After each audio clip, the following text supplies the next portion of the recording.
महाभारत के युद्ध में हनुमान जी की बहुत अहम भूमिका रही। कथा के अनुसार एक बार अर्जुन और हनुमान जी में यह चर्चा हुई कि किसकी शक्ति अधिक है।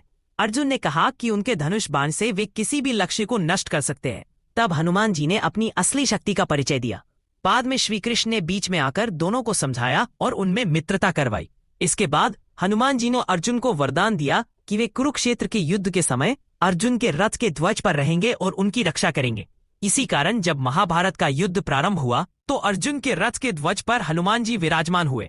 पूरे युद्ध के दौरान उनका गर्जन और तेज पांडवों के लिए उत्साहवर्धक था और शत्रुओं के लिए भयावह। युद्ध समाप्त होने तक उन्होंने अर्जुन और उनके रथ की रक्षा की। महाभारत का युद्ध समाप्त होने पर हनुमान जी अर्जुन के रथ के ध्वज से प्रस्थान करने लगे।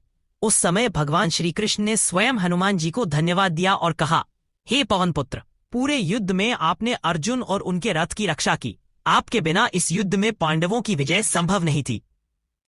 श्री कृष्ण के धन्यवाद के बाद हनुमान जी वहां से प्रस्थान कर गए। तत्पश्चात श्री कृष्ण ने अर्जुन से कहा, हे पार्थ, अब तुम रथ से नीचे उतर आओ। अर्जुन नीचे उतर गए और अंत में स्वयं श्री कृष्ण रथ से उतरे।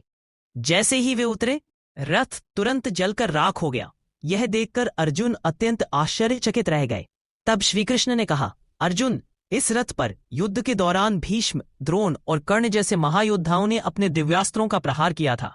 वास्तव में यह रथ पहले ही नष्ट हो चुका था, किंतु मेरी उपस्थिति और हनुमान जी के ध्वज पर स्थित रहने के कारण यह युद्ध समाप्त होने तक सुरक्षित रहा।